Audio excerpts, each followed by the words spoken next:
back here tomorrow. From all of us here, have a good evening. Good night. Thank you for making World News Tonight with David Muir, America's most watched newscast. It is the first week of April, but it will be feeling more like June with high temperatures on the rise, all the way into the upper 80s through low 90s. We'll see a few showers and storms on Wednesday, followed by a higher rain chance Sunday night, and that will come with a big cool down for Masters Week. I'll have all those details coming up. Right now on News Channel 6 and 7, the practice rounds at the Augusta National Women's Amateur are underway. We have a look at how the start of 2 weeks of golf is impacting local businesses.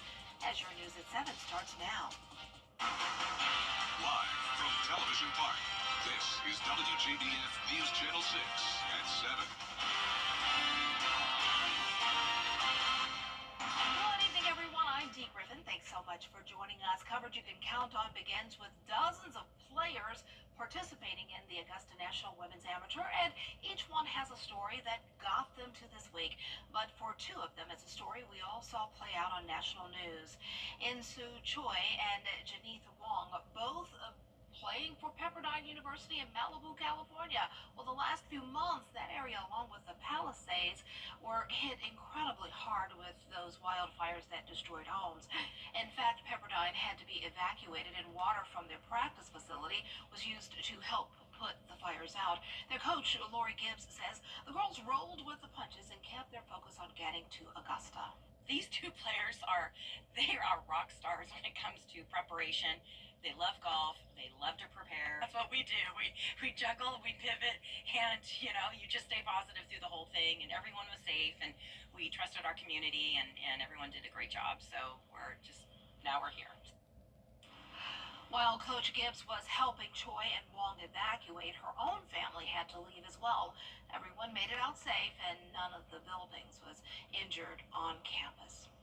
The countdown to Masters Week is on, and businesses in Aiken are getting ready for the influx of visitors. Aiken Bureau Chief Sean Cavistock has more.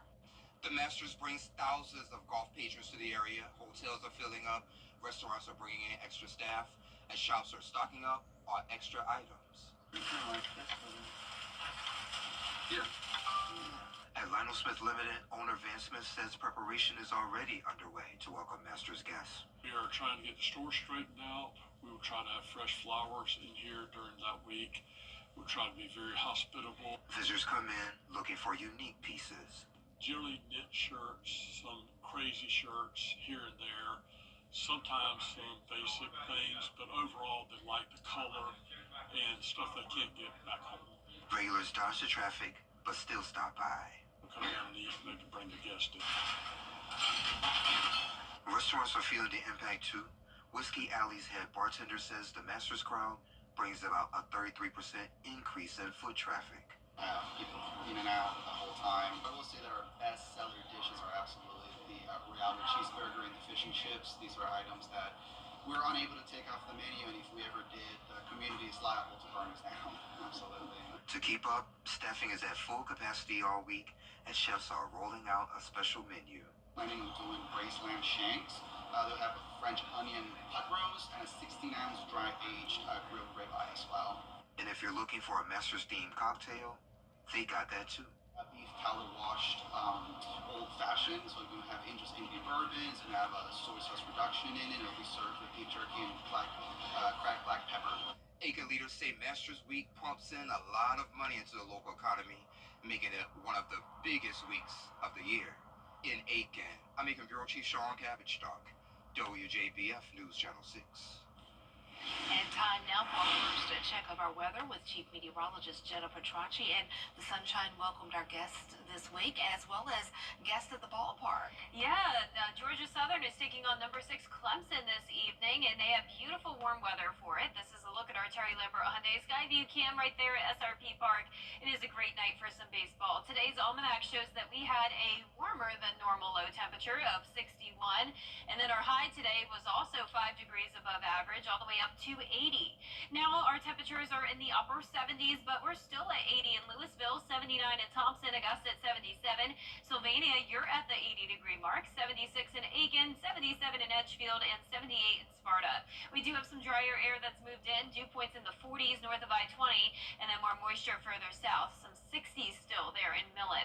Winds are coming in from multiple different directions. So we have a northeast breeze, but then we also have a southwest wind coming in. But overall, those winds are light, only up to around 6 miles per hour. Our satellite and radar is showing some cloud cover that's moved through. Overall, we'll call it a partly cloudy night, but staying dry. A few showers and storms firing up there down in the Florida Peninsula, but most of the southeast is dry. A warm front will be coming to our north, and that will really heat us up as we go into the end of the work week. But for tomorrow morning, temperatures are going to be on the cooler side in the upper 50s, but still above average. Starting out our morning dry, but by the afternoon, we'll see a 30% chance of a few showers and storms. Dry on Thursday and Friday as we get up to around 90 degrees. But how long will that heat last? I'll have a look coming up in the full Viper 6 forecast, but back to you, Dee. All right, thanks so much. We'll see you then. New video just into the News Channel 6 newsroom of a plane being evacuated this morning at Augusta Regional Airport. This video shot by passenger Sean O'Connor shows passengers on the American Eagle flight after it landed. The pilot pulled onto the side of the runway after passengers noticed a haze in the cabin. After an inspection, an airport spokesperson says the haze was caused by an electrical issue. Well, this time of year, local blood centers see a dip in blood donations and they need your help. Bria Smith explains. We need a steady stream of donors at Shepherd Community Blood Center because in our community here at the CSRA, we have a constant need from our blood recipients. Shepherd Community Blood Center CEO Benjamin Bridgetel tells me during Masters Week, it's a concern when donors aren't in town to donate. What we're worried about is having enough donors to show up at our blood donor centers in order to give blood.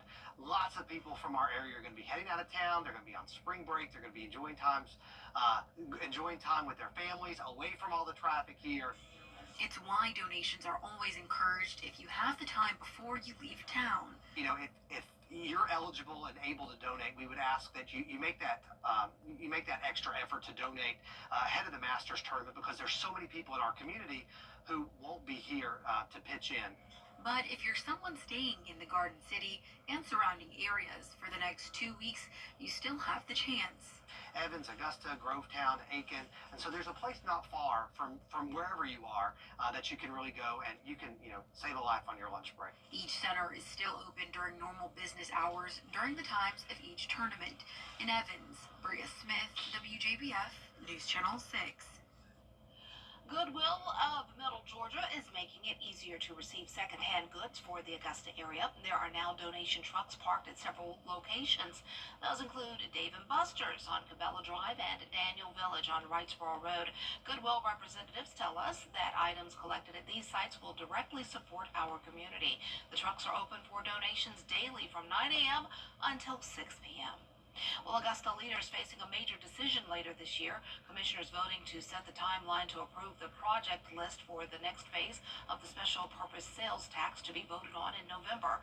Commissioners are scheduled to approve the list in July. One item already being proposed is 2 new jail pods at the Webster Detention Center at $38 million each. Talked about at least a year or two ago about the need for the new pods out there. So that's one of the things we'll probably look at. It's not nothing new. We've talked about the need for them. So something that we'll look at. We can't get 2, maybe 1 new pod, but at least we need to look in that direction. Also today, commissioners approving a 5-year extension for the company ESG to operate the wastewater treatment plant at a cost of $7.7 million a year. Each month, I feature a local woman who is using her career or business to make a difference in the lives of others. Well, those 12 stories culminate into one winner designated a remarkable woman. The competition is part of our parent company, Nexstar Media Group's nationwide initiative to honor women who inspire, lead, and forge the way for other women. Well, tonight, we are revealing the 2025 Remarkable Woman of the CSRA. She is Charlotte Garnes, owner of local nonprofit Reinforce and Redemption House. After serving 46 months in prison, she had difficulty finding a job, so she used her rejections as redirection toward helping others coming out of prison or jail to successfully enter the workforce and transition into leading productive lives. She also purchased this home and started Redemption House for women who can't get housing due to their history of incarceration, and we surprised her.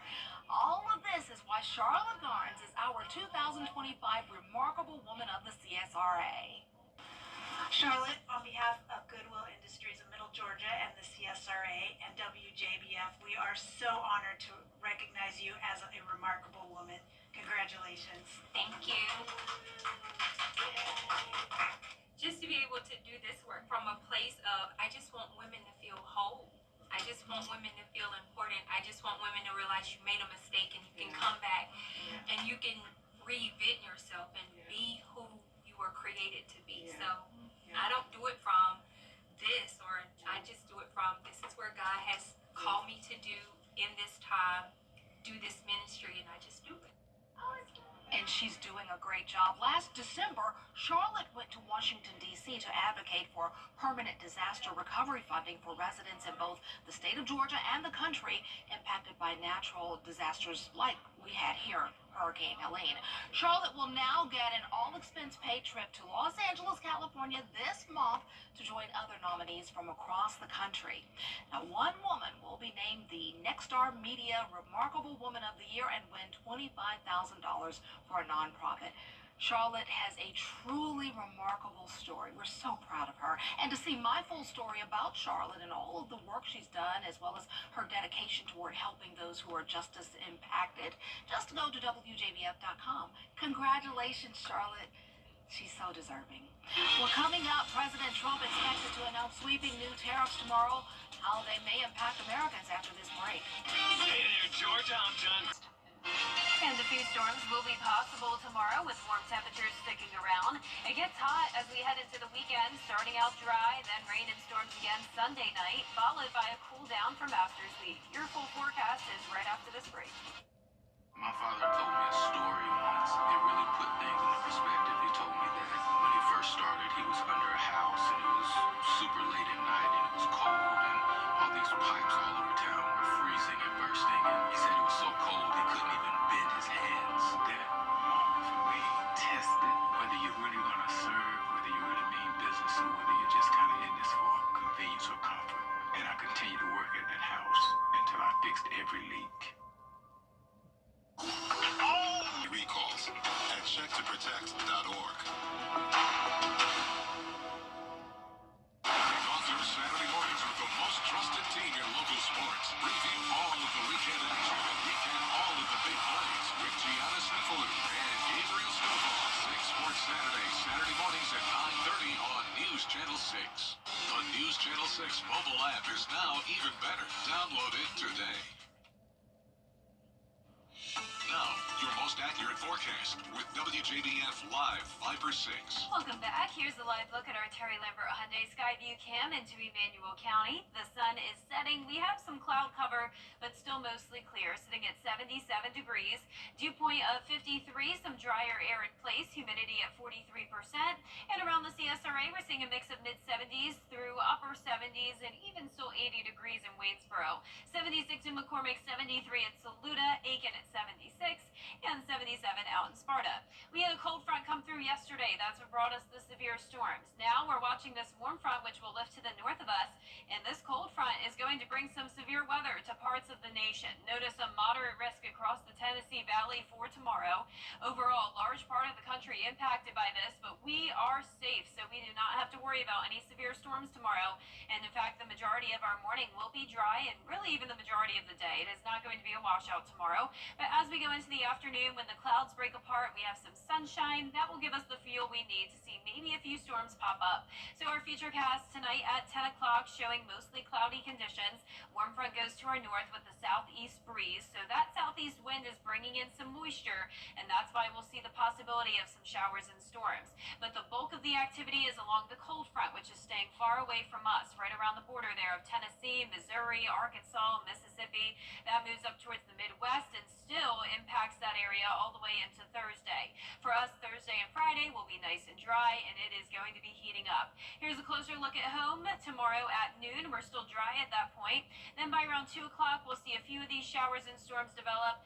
We can expect some brief heavy rain out of this, some thunder and lightning, but nothing to worry about. Dew points are on the rise all the way into the middle 60s, making it feel muggy outside throughout this first week of April. And the high temperatures are going to be right around 90 degrees for 4 days, Thursday through Sunday. Then we drop back down to near average temperatures on Monday, and then it cools down pretty significantly from there. We're expecting below average temperatures for the majority of Masters Week, and I can tell you that even into Masters Weekend, it still looks like we'll be on the cooler side. Highs will likely only be in the 60s. Now, when it comes to the rain, it does look like most of Masters Week at least will be dry, and that's good news. But remember, we do need some more rain. A severe drought is still in effect around Clarks Hill Lake. Now, for our low temperatures tonight, we'll be in the mid 50s through lower 60s. Our highs tomorrow will be in the upper 70s through mid 80s. And your 10-day forecast is showing dry weather Thursday through Saturday. It's going to be hot, and lows are all the way into the lower 60s. And you may think it's already summertime, but no, next week we are back to nearly winter conditions, you could say, with lows back into the lower 40s, and our highs are dropping into the 60s. So I'm sure a lot of people next week will appreciate those 60s. That's going to feel nice in the afternoon, but 40s in the morning, that's pretty chilly. Take those jackets and sweaters and then take them off. All right, thanks a lot. We'll be The so-called tush push could soon be banned on NFL fields across the country. Tush push could soon be banned on NFL fields across the country. I'm Rena Roy, and I'll have more coming up. TV. Weather headlines on News Channel 6, brought to you by Hickson Roofing. Children First on News Channel 6 is sponsored by Bridgestone. The tush push lives, at least for now. NFL owners gathered for league owners meetings where they were set to decide today whether or not to ban the so-called tush push from the game, but a vote has been tabled. Rena Roy reports. Gonna go for it, surging forward is Hurts. The so-called tush push could soon be banned from NFL games, but for now, the play survives. Team owners were set to vote today on whether to get rid of it, but the vote has now been delayed. I'm open-minded. I'm anxious to see what everyone has to say, but the larger part of the discussion for us is around player safety. You've likely seen it before. An NFL team has about 1 yard or less to go to get to a first down or a touchdown. Hurts on the sneak. The offensive line and quarterback dive forward while players behind help out. In February, the Green Bay Packers filing a motion to remove it, citing concerns about player safety and pace of play. NFL executive Troy Vincent said no injuries have been reported as a result of the play. The medical professionals at the league have high concerns about putting players in positions that could lead to catastrophic injuries. I think this is something that needs to be discussed, and we need to be proactive rather than reactive on that. The move has been successful for the Philadelphia Eagles, where they refer to it as the brotherly shove. According to ESPN research, the Eagles and Buffalo Bills have combined to run 163 tush pushes the past 3 seasons, more than the rest of the NFL combined. We're just trying to win football games and trying to get first downs. It was a cool evolution of the play. As I think back, we had a lot of success with it. We were healthy on the play. I believe that whole entire NFL was healthy on the play. And now this play had been examined by the NFL and the competition committee in previous off seasons, but no action had ever been taken until the Packers' proposal. Rena Roy, ABC News, New York. The hot tub blowout sale is in Aiken Fairground all week long. It's easy these days to spend hours holding up your phone, but beware, that could lead to what's called phone hand or text claw. Phone hand and similar to carpal tunnel, okay? This pain in your hand, especially around the palm and wrist, as a result of overworking those muscles. Studies also show constant phone use can deteriorate your mental health. Experts say to make sure you're checking your posture and stretching your muscles periodically. Yeah, that makes sense. Yeah, and especially if you're holding it like this and your neck starts to feel sort of, Yeah, but I use speakerphone for literally everything. Good. So I'm barely ever holding my phone like that. Good. Well, our forecast is showing some nice warm weather all the way up to 90 degrees for pretty much 4 days in a row. Tomorrow we'll be watching a few showers and storms in the afternoon, a higher rain chance Sunday night into Monday. Hopefully a lot of that just comes overnight. Hopefully it doesn't impact the practice round too much on Monday. And then most of next week looking dry. All right, thanks so much. And thank you for joining us. Your news continues at 10 on BTV. Entertainment Tonight is next. Have a great night.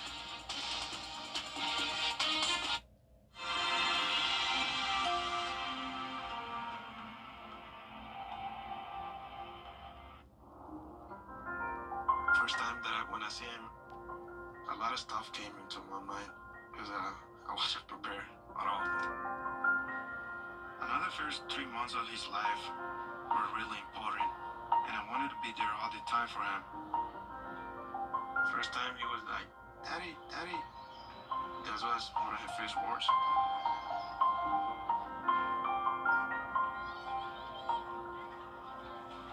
He grew up so quick.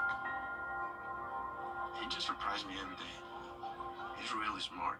I really think he can be an astronaut, president. But I must support him for wherever he wants to be. Whether he want to be a photographer, musician, whatever. As a father, I guess you don't focus on you. I put himself first. That's what a dad does. For years, WJBF News Channel 6 and our partners have championed local families through our Children First campaign. Together, our mission has always been to strengthen our community by uplifting children and their families across the CSRA.